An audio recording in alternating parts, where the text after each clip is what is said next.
couple of months ago, we bought a 1941 Indian motorcycle for $9,500. My buddy Danny just called to let us know that he's done with the restoration, so we're on our way to go check it out. Yeah. So what you got for us? It's a 1950 horse and buggy Valley Kiddie ride. Why are you the grumpiest person in the world? You are never happy. Yeah, right. We kick things off with Dean Martin's actual golf putter. The seller claims she was married to Dean's son and has proof, including a photo of her on his show. Rick's impressed, but it's not signed, so value takes a hit. They haggle like it's a Rat Pack reunion and land at $550. What do we have here? Dean Martin's putter, the Dean Martin, the singer. Dean Martin? Yeah. Rick. From him, he was my father-in-law. I was married to his oldest son. Okay. Dean Martin had an amazing career. He had a television show. It was a variety show, which they don't have on television anymore. Next up, the boys take a field trip to check out a 1941 Indian 741 military motorcycle, throttle on the left side, so soldiers could ride and shoot at the same time. It's missing some parts, but still a beauty. Seller wants $12,000, but Rick brings in Danny the Bike Whisperer. Okay guys, this is why I called you out here today. Look, my 741 Indian. It's a 1941 model. I mean, it's completely reversed. I'd probably kill myself. So where did you get this thing? It's basically a 500cc V-twin motor. Danny confirms it's a military model, and despite missing gauges and chain guard, he falls in love. After a roaring startup and some quick calculations, he estimates $4,000 to $5,000 in restoration, but a resale of $17,000 to $18,000. Rick strikes a deal for $9,500 after some back and forth. Earlier, we checked on a 1941 Indian motorcycle. It looks amazing, but there could be tons of stuff wrong with these old bikes, so I asked my buddy Danny to come down and check it out. What kind of toy we got today, man? Airbox, air filter over here. What about the gauges? And it is missing the chain guard. Gotcha. Then, in stomps a guy wearing a suit of armor. No, seriously, it's handmade from recycled car hoods. The dude used to joust and sword fight in it. Rick checks it out, dodges a test swing, and politely declines. Not historically accurate, too beat up, and way too niche. Awesome. So what do we have here? On my handmade suit armor. Nice for some OG gangsters, right? They pretty much just did what they wanted. Well, technically, you had to become a knight by order of the king or the queen. Back at the shop, a woman brings in a tin mechanical Louis Armstrong toy from the 50s. It cranks up and plays trumpet, adorably. She wants $200. They settle at $125 after some charming banter. Even the old man softens up for this one. Get out here, young lady. I have a Louis Armstrong mechanical trumpet player from the 1950s. First man on the moon.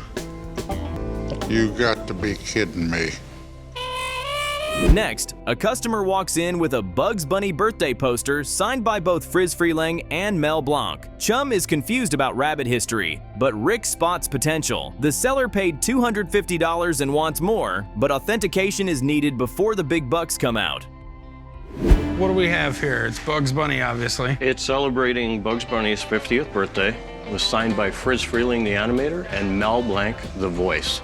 Yeah, I don't really know too much about Bugs Bunny. What do you mean? He did that movie with Michael Jordan. And he did Roger Rabbit.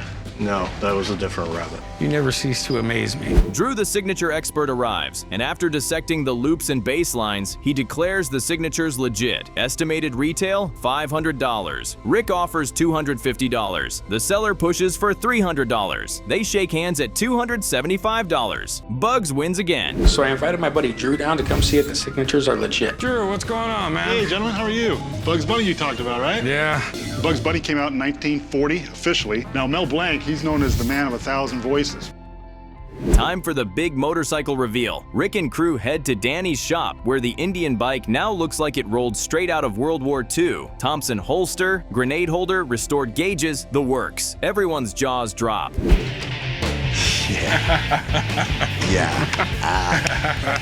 on. That's nice. You guys wanted it authentic, right? So it's got the Thompson and grenade. That's amazing, dude. Amazing. I absolutely love it. We took it back to its original form as a military bike with all the bells and whistles, and I gotta say, it came out cool. Rick braces for the cost. Restoration ran $14,000, bringing their total spend to $23,500. But Danny estimates it can now sell for $30,000 to $35,000. Rick pretends he's mad, but deep down, he's grinning ear to ear. Perfect, so that was great when you got it. So basically it was a matter of Shannon just really tracking down all the period correct parts. These are actual original parts? It's almost 100% original, this shifting rod right here, because they shouldn't be chrome. But other than that, you're looking at... First up, a guy waltzes in with a 1951 Excelsior Symphony Grand Diamond Point accordion. Try saying that 5 times fast. Rick is intrigued but cautious, while the old man is already suspicious. The customer wants between $2,000 and $2,500, but the accordion hasn't been serviced in a decade. Yikes. Grandpa makes it crystal clear. I'm 70 and I ain't what I used to be either. Drama overload. Hey, how's it going? Good. What I have here is a vintage 1951 Excelsior Symphony Grand Diamond. Don't try and say that 5 times fast. All right, so where did you get this? I got it from my father. He turned 16. His parents bought this for him because he was being groomed to be in the Philharmonic. So naturally, Rick tries to play the thing. He gives it a go, and let's just say he won't be joining a polka band anytime soon. But it does work, which is a miracle considering its age. After some back and forth and a wisecrack from the old man, the seller accepts $2,100. Don't quit your day job, Grandpa mutters. Savage. Monica, oboe, and believe it or not, they've had an amazing impact on music around the world. From polka to mariachi, accordions are everywhere. When was the last time it was serviced? Probably 10 years ago. Everything inside this thing is wood. Yeah, I know. Next, we get a potential cinematic jackpot, a script from The Godfather, allegedly signed by Al Pacino. But the signature just says Al. That's it, just Al. Everyone's skeptical. Rick and Corey share that uh-oh look. The customer's confident, but Rick's already raising red flags. This isn't a studio-used script, he notes. The tension is thick. I have a script of The Godfather Okay. and an autograph inside, signed by Al. That's all we have is Al? You think it's the owl we're both thinking of? Yeah. Where did you get this? Time to call in the document expert. He inspects the signature like it's the Zapruder film. It's got good flow, he says. The loop matches Al Pacino's known autograph patterns. Surprise twist. The signature is authentic. The customer lights up like Times Square on New Year's Eve. It's really Al Pacino's signature, he beams. Talk about a plot twist. So I invited my buddy down to help me figure it out. What do we got here? Script from The Godfather, signed by Al. I'm a document examiner, having to do with famous people. Rick goes into full Don Corleone mode. I'm gonna make you an offer you can't refuse. The offer, $500. The customer's face drops faster than a bad poker hand. He wants at least $1,000. Rick stands firm. It's hard to display, he says. After a few seconds of awkward silence, the customer declines. Oof, major disappointment. Thank you. I'm gonna make you an offer you can't refuse. Okay. $500. I'm gonna have to hang on to it for a little while. It's something really difficult to display. When people buy these things... Back to that Godfather script. After all that drama, the customer walks. He's convinced he'll raise more at a charity auction. Rick shrugs it off, but you can tell he's low-key disappointed. That signature was real. The story, even more real. And just like that, the deal dies. Fade to black. Thanks. Well, I'm a little disappointed with the $500 offer. I made the decision not to sell it. Now that we know it is Al Pacino's signature, a fundraiser would probably net more money than that. Chumlee drops a bomb. He bought a 1950s Bally Western kiddie ride for $1,000. Rick and Corey are stunned. The old man thinks it sounds like a dying hog. Chum's hoping he made the deal of a lifetime. The ride does still work, kinda. If you like squeaks and rattles, that is. Cue the judgmental stares. Why? Well, I paid $1,000 for it. I know you probably think it's a little too much, but I figured, we could have someone restore it and it will be worth at least a few thousand. I think it could be a good buy, but at $1,000, I don't think we're gonna get hurt. Chum, I have to tell you, buddy, I'm kind of impressed. Does it work? Yeah, it works. Rick Rick's buddy from Rick's Restorations rolls in and inspects the ride. He's impressed. It's vintage, rare, and totally charming. But here's the kicker. Restoring it would cost up to $7,000. Instead, he recommends selling it as is for around $3,500. Chumlee actually made a good deal. Everyone's stunned. Even Grandpa gives him a rare nod. This is it, Rick. It even works. Wow, awesome. I own Rick's Restorations and I can restore anything. Rick called me down here to take a look at this, some kind of an arcade ride. Chum, you bought this? Yeah, stepped up and bought it to show these guys that I know what I'm doing. Chum, what do you know about this? Chum cleans up the Kiddie ride and gets ready to flip it, but he's got a side hustle idea brewing. That sparkle in his eyes says it all. Chum's scheming, and we're all here for it. Now that I spent some time getting the ride I bought all cleaned up, now it's time to go make some serious money. The ride expert's verdict? Chumlee nailed it. The ride might fetch $3,500 as is. No need to restore. Chum's grin is priceless, like a kid on Christmas morning. Even Rick's impressed, and that's saying something. Grandpa gives him cleanup duty, but hey, it's a win. Cue dramatic music. Okay, you guys need to lube this thing up or something, man. It's squeaky. So, what'd you pay? Oh, I paid $1,000.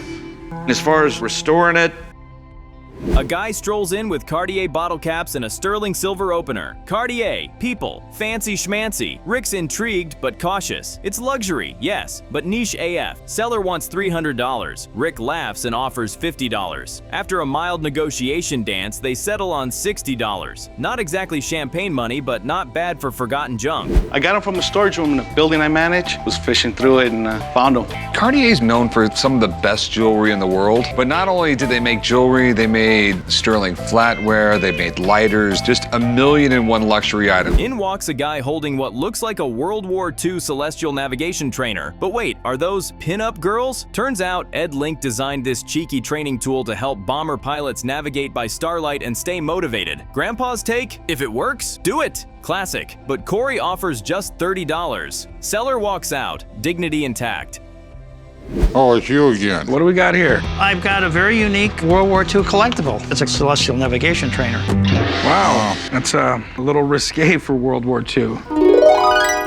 Rick's pacing like a man with a secret. Why? He bought a 1957 Chevy as a surprise birthday gift for the old man, and it's still not finished. The pressure's on, and with a party just days away, Rick is sweating bullets, and that's before the next customer even walks in. I have a party planned, and this is the center of the party. I mean, really, all we have to do, we have to put on the rear end, the springs, drop the motor, boom, boom, boom. Absolutely. I'm a little worried about this project. We're up against the clock. I mean, it's a challenge. Enter the pistol ring. Yep, a literal gun disguised as jewelry. The guy's asking $9,000 and Rick loses it. I've only ever seen these in books. This isn't a gimmick. It's a 6-shot, late 1800s, French-made Imperial protector. Chumlee would definitely shoot himself just putting it on. I'm here to sell my ring pistol today. Ring pistol? Yep. Damn, I've never seen one of these before. Where in the hell did you get this at, son? I picked it up off a collector overseas a couple of years ago. It's called an Imperial Protector. This is a 6-shot version. Rick brings in his gun guy, Tony, who confirms it's real, rare, and dangerous in a James Bond kind of way. But the price? Oof, estimated value, $4,000 to $6,000. The seller holds firm at $8,500. Rick goes up to $7,000, but it's a no-go. The coolest gun Rick's ever seen walks right out the door. Whole life, and I'll tell you, it's always great to see something that you only heard of or saw pictures of. They were making all kinds of little weird things. This is the Imperial Protect, basically French, mid-1800s, 1880s. Unbelievably well-made gun, and they're very scarce. Next up, an older gentleman walks in with what looks like a Viking coffee urn. Plot twist, it's a ship's binnacle, aka a compass housing from the early 1900s. The seller says his son got it for $10 at a garage sale. Rick immediately perks up like a pirate sniffing gold. Good afternoon. Have an item here I'd like to sell. It's a binnacle. That's a fancy word for a compass that goes on a ship. This is pretty cool. Looks like a Viking helmet. They haggle. Hardcore. Seller starts at $500. Rick drops $300. They bounce back and forth like a paddle ball until they land at $425. Not bad for a $10 find. Someone's grandkid just scored an early college fund deposit. How much did you want for it? Well, I was thinking 5. I'm thinking like $300. I can probably get $500 for this thing. It's gonna sit around a while. There's a lot of people at sale, and they don't come upon these things. Meanwhile, Rick's secretly scheming the old man's surprise party. But first, he ropes Corey and Chumlee into planning it. Naturally, Chum suggests strippers. Rick shuts that down faster than a fake Rolex deal. Corey, Chum. What? What? Just come in the back real quick. I gotta talk about something. I haven't actually got around to planning the party. Good thing I know how to delegate. Here's the deal. I got a 1957 Chevy. We're getting all dolled up for the old man for his 70th birthday. Okay, I want you guys to set up a little party for him over at Danny's when I give him the car. Back to the pistol ring. Rick wants it so bad, he almost goes over budget. But with the seller locked at $8,500, Rick finally folds. It sucks, he mutters as it leaves. No bang for his buck, just regret. I may have to go more than Tony's estimate because I really think it's worth the risk. When something this cool comes in the store, you just gotta go for it. $7,000 would be my top dollar. $100 bills. No, can't do it. What would be your best price? Then a retired animator strolls in with a treasure trove of animation cells. Scooby-Doo, the Flintstones, Fat Albert. Corey loses it like a Saturday morning cartoon fanatic. These aren't knockoffs. They've got original paint guides and untouched line art. Collector heaven. I have some animation cells. I was thinking you might be able to tell me what they'd be worth. Animation cells? Yeah. Like from the cartoon? From cartoons, yeah. I used to paint cartoons for a lot of the different companies. Miss doing that for a living? It was fantastic. I loved it. The seller wants $5,000. Corey laughs, then counters with $1,500. The guy counters back, quoting blood, sweat, and tears. Corey doesn't blink. Still worth more than those, he says. Boom! Deal done at $1,500 for 50 cells. That's $30 a piece. Somebody's gonna flip that stash. What are you trying to get for all of them? I was thinking with this, with all of the paper models, about $5,000. 10 years to sell them all. I'm gonna have to put each one in a frame. You gotta make it worth my while. Give me a different number. How about $3,000? Give me a better number. A collector would want these, especially because they've never even seen one that wasn't painted.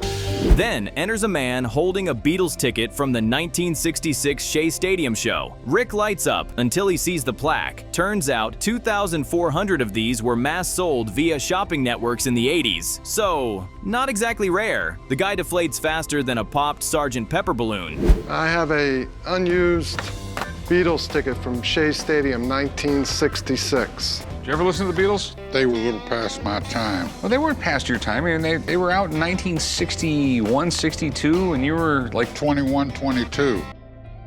He's hoping for $700 to fund a Paris trip for his wife's birthday. Rick offers $175. The guy pleads. Rick's stone cold. They settle at $180. Rick, 1, romance, 0. People love the Beatles. You can sell this tomorrow.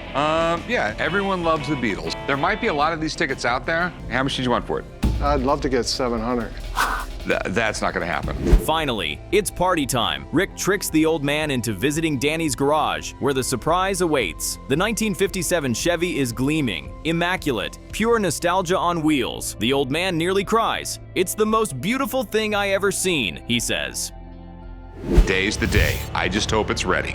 But on the way back to the shop, I'm gonna tell him I need to pick something up at the counts. I cannot wait to see his face. Happy birthday. It's a 57 Chevy 150. Turns out, the car was a rusted disaster when Rick bought it. Danny and the crew completely rebuilt it. New paint, new engine, full restoration. The old man's reaction? Priceless. He even says, "I don't like it, I love it." High praise from the king of grumps. No idea what a challenge this thing was to make a car look like this. Rick brought it over and we worked together as two teams on this thing. What shape was it in when you got it? We ended up starting from total ground up. This is definitely something to be proud of. I mean, this is all Chevy. I mean, it's just absolutely beautiful. Oh man, I tell you, it's catch me out. I mean, Rick beams as his dad finally approves. The car roars to life, and Rick says what we're all thinking. I think I did it. I think he's happy. Honestly, this might be the most emotional episode ever. The car is what it is right now. Danny and Rick Dale did a hell of a job. There's one stipulation for this gift. What's that? You got to retire. Okay. Day after I die. Okay. All right, Pops. Count, get out of my car.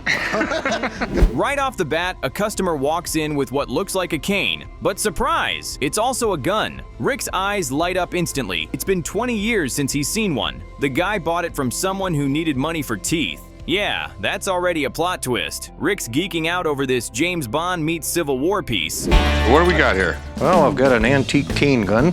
Wow, really? Where did you get it? This is great. This has been a long time since I've seen one of these. Could be worth a lot of money. I mean, You don't see that. do you know anything about the barrel or anything else? Early 1800s. Yeah, 1820s, 1830s. Rick breaks down how these 1800s cane guns worked. Percussion cap, single shot, sketchy as hell. It was designed to fool the cops, as he puts it, and it definitely would. No maker's mark means value is a toss-up. Rick calls in an expert, but even he admits this thing might be worth thousands, or not. Yeah, but this would fool the cops. There's been laws in the books about concealed weapons since the early 1800s. So people who wanted to carry them had to get creative. And this cane gun is an awesome example. From a distance, you would never know it was a gun. Back to the cane gun. Rick's expert shows up and confirms it's legit from the 1830s. No maker's mark hurts the value, but he estimates it's worth $800 to $1,200. Rick opens with a $600 offer, and the seller pushes hard. After a little haggling, they agree on $700. That's what I lost at the tables last night, the guy says. So I asked my buddy Sean to come down and enlighten me. How's it going, guys? I own Tortuga Trading. Oh, this is it. Wow, this is great. It dates probably around 1830. The marks are actually Birmingham proof marks. Other than that, I am not seeing any other markings from the maker. Okay. Picture yourself in London, highwayman. Rick and Chum head out to test the cane gun. Chumlee dresses up like a 19th century gentleman, attempts to save the posse from a stick-up, and totally misses his one shot. We're dead, Chum. Thanks a lot. The expert deadpans. This might be Chum's worst sharpshooter moment yet. Chum, you're gonna do a reenactment. Using this cane gun, you're gonna pretend you're a country gentleman. You're gonna be going down the sidewalk. I'm gonna activate a target. You've got to protect yourself and your posse. Next up, Rick and Chum roll out to see a 1940 Indian motorcycle, and not just any Indian. This one allegedly belonged to the king of cool himself, Steve McQueen. Rick is immediately giddy. I have a photo of Steve in my office, he blurts like a fanboy. The price tag, a chill $130,000. Earlier, I got a call, so me and Chum are on our way to go check it out. Okay, guys, the reason I called you is I got a 1940 four-cylinder. Well, it's definitely cool. It was owned by Steve McQueen. It's a cool bike, but This is Steve McQueen's bike right here. Did Steve McQueen drive it? Just when it sounds like a slam dunk, we learn McQueen's bike literally caught on fire. Yup, the seller's dad took it for a joyride and cooked it. Now it won't start and the wiring's toast. But Rick's still tempted because it's freaking Steve McQueen. Who knew a crispy motorcycle could still look so cool? oh man, this is sick. I absolutely love Steve McQueen. In my office, there's two pictures of people. One of them's Jimi Hendrix, one of them's Steve McQueen. Oh, I'm sort of big on the guy. So how did you get this bike? me and my dad purchased this bike at the Steve McQueen estate auction. The negotiation is brutal. The seller wants $130,000. Rick starts at $70,000. The guy won't budge from $120,000. Rick throws out his final offer, $85,000, calculating the cost of repairs and auction fees. But the seller walks. No deal. You can feel Rick's disappointment. I am so bummed, he mutters. 6-7 years. All right, it was shining when you bought it, correct? It's real shiny now. It's just got a couple little chips. Not only did the guy let the bike sit around for years so you can't even start it, and the cool factor is off the chart. That is all the damage there is. Okay. Just that one little burn spot there. That, and it looks like some of the wiring's been replaced with modern wiring. Back at the shop, a guy strolls in with a book allegedly printed by Benjamin Franklin in 1745. That's older than the Declaration of Independence, but there's a problem. It's held together with antique tape and missing pages. Rick jokes, so is he, but that doesn't make him worth a lot. Shots fired. Hey, what can I help you with, man? This is a book that was printed by Benjamin Franklin. Okay. Printed and sold by B. Franklin, 1945. 1745, excuse me. This was in my grandma's attic and came across this. Benjamin Franklin was one of the forefathers. He was an inventor. Despite the damage, Rick thinks it could still hold value because Franklin printed it himself. The seller's hoping for $1,500 minimum, but Rick's hesitant and calls in his buddy Dana to inspect the piece. The tension builds. Can history beat condition? All the printing in this country. The majority of the printing was done by him. Benjamin Franklin was an author, scientist, printer, and diplomat. Man did it all, and anything tied to him is potentially worth a fortune. It's a religious book, catechisms. You didn't put the tape on here, did you? No, that's antique right there. Okay, because whoever put the tape on there did more harm than they did good. Dana inspects the Franklin book and drops a reality check. It's missing key pages and has been tape murdered. In perfect condition, it's a $6,000 item. But in this state, try $1,500 to $2,000 max. Rick offers $500, they counter at $1,200, and settle at $650. But it's in horrible condition, so I invited my buddy Dana down to see what he could tell me. Hey, Dana, what's up? Hey, Rick, how are you? Oh boy, this is fragile. The Confession of Faith, printed and sold by B. Franklin, 1745. He printed 16 books himself where he put. Meanwhile, a customer rolls in with a bizarre 1800s medical device called Lemon's Vodka. No, it's not a cocktail. It's got spring-loaded needles used to intentionally infect people. Cures baldness? He jokes. Rick: nope, I've tried everything. Classic. Hey, what can I help you with? I have a late 1800 Lemon's Vodka. This is gonna cure all your ailments. I've got a book here that will tell you exactly what's wrong with you and how to take care of it. No, because I've tried everything. Rick is fascinated. It's weird, borderline torturous, and collectible in the world of 19th century medical quackery. They settle on $250. Not bad for something that looks like it escaped from a Victorian horror movie. It's spring-loaded, put it on your body, snap it down, you get a nice wound there. The thinking was that it would draw... All right. This thing is crazy. A guy shows up with an old surveying instrument from 1900. He thinks it's worth $5,000. Corey, not buying it. He offers $200 and the guy storms off, calling them curb trash. Savage. Hey, how's it going, man? Pretty good. How you doing? I'm good. What do you got there? A projector? We got William Young & Sons survey instrument. Got a compass right there in the center of it, buddy. Oh. Instrument that was used to make maps and set the railroad. A guy brings in a John Wesley Hardin business card. Yeah, the guy who reportedly killed 40+ people and later became a lawyer. Talk about career changes. Rick and Corey are baffled by how clean the card is. I go to Kinko's and make this myself, Rick jokes. Suspicion is high. Rick decides to call in a history expert before even thinking price. Hey, what's up, man? How you guys doing? Here to sell my John Hardin business card. Killed over 40 people in the late 1800s. After he was released from prison. John Wesley Hardin was one of the most notorious outlaws of the Old West. It's sort of insane that the bar would let him become a lawyer. Oh, hold on there, man. Obviously he knew. Meanwhile, Rick gets his expert to assess the outlaw's card, but there's a problem. It's sealed in glass. To verify, they'll need to break it open. The tension is thick. Rick offers the seller $350 even if it gets damaged. High stakes for high history. So I invited my buddy Mark down to see what he can tell me about it. My man, Mark, how you doing? Fact that they're just not quite sure about John Wesley Hardin's business card.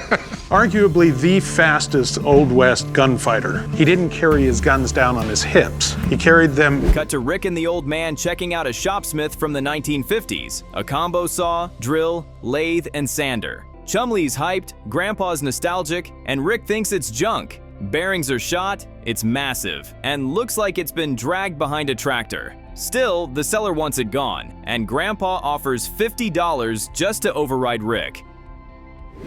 Hey, how's it going? Good. So what we got is a Shopsmith, 5 machines in one. Shopsmith came out in the late 40s. My dad believes this kind of stuff is still state of the art. That's why I brought him along. It is. I got it at a yard sale thinking it was a drill press. Against Rick's judgment, the old man pulls the trigger on the $50 deal. Seller's thrilled to just get it out of his garage. "Why'd you even bring me?" Grandpa mocks. Rick's eye roll says it all. Classic father-son tension over glorified scrap metal. This has seen its day. It's old, Rick. It's not the plastic they make them out of now. Stuff like this is the kind of thing my dad's always a sucker for. As cool as it is, it needs new bearings. It can't make no money. It's just gonna take up a lot of room. Nah. A man walks in with a Gibson mandolin, hoping to flip it for a family trip to Ireland. Chumlee is mesmerized. The build, the sticker, the sound, it all seems perfect. And with Rick conveniently missing, Chumlee's ready to play buyer. The guy wants $3,000. Chum's sweating. Hey, how you doing? Good, how you doing today? I have a Gibson mandolin. Mind if I play a couple tones? Sure, absolutely.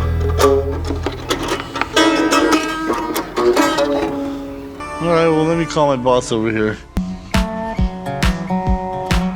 Hey, Rick. Chumlee flexes his negotiation skills hard. He talks the seller down from $3,000 to $1,500, well over his spending limit. But he's beaming, thinking he scored big. "Rick's gonna give me a raise," he gloats. "Oh, buddy, just you wait." It's in great condition. You can see the craftsmanship on it is phenomenal. Yeah, that's the one thing about these Gibsons, you know? They only use the best parts. Right. I see the sticker in there. Tells me that this is authentic. Great.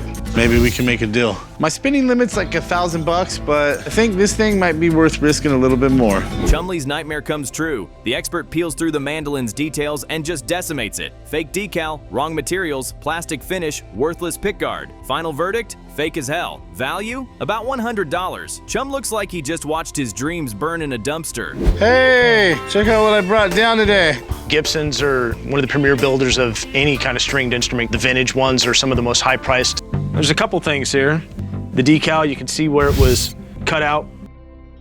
Rick finally learns about Chumlee's mandolin mistake. "You paid $1,500 for this?" he says in disbelief. The room goes silent. Rick doesn't scream, but his calm disappointment is way worse. "You're gonna pay me back, one way or another." Chum's face? Pure defeat.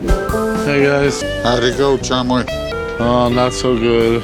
What's not so good? I bought a Gibson mandolin, but How much did you pay for it? $1,500. You paid $1,500 for this? What does Chumlee do after losing $1,400 on a fake mandolin? He grabs a mic and sings the blues outside the pawn shop. "Please give me some money," he wails to random passersby. Honestly, it's tragic, hilarious, and weirdly catchy. Rick peeks out and deadpans, "Keep playing the blues, Chumlee. You're not going anywhere until I get that $1,500. While I look for the big score. Oh, I need some money. Oh, money for me. Back in the shop, Corey carefully cracks open the frame holding the Hardin card. Miraculously, no damage. The expert gives it an 80% chance of authenticity. That's enough for Rick, who seals the deal for $350. The customer's thrilled, and Rick's gambling instincts pay off this time. Earlier, a guy brought in a John Hardin business card in a sealed glass frame. If we break it, we own it. Yeah, press through. You're gonna break the card. Up next, a customer brings in Clint Walker's jacket from Send Me No Flowers, complete with signed photos and a letter of authenticity. Rick's impressed, but not blown away. The guy wants $1,800. Rick counters with a solid nope. Hey, it's you again. What do you got here? Clint Walker's jacket, no flowers, with door stay and rock Hudson. This guy who played in Cheyenne, right? How big was he? 6'6", 245 pounds. After some smooth negotiating, Rick bumps up to $750. The seller grumbles. "It's ridiculous," he says, but takes the cash anyway. Memorabilia can be a tough sell, even when it's cowboy-sized. It's in relatively good shape. Stating where he wore it. It was worn in Send Me No Flowers with Doris Day and Rock Hudson. And hired him right then and there and took him to California. Okay, I wish someone would do that to me. Keep me the hell out of Vegas.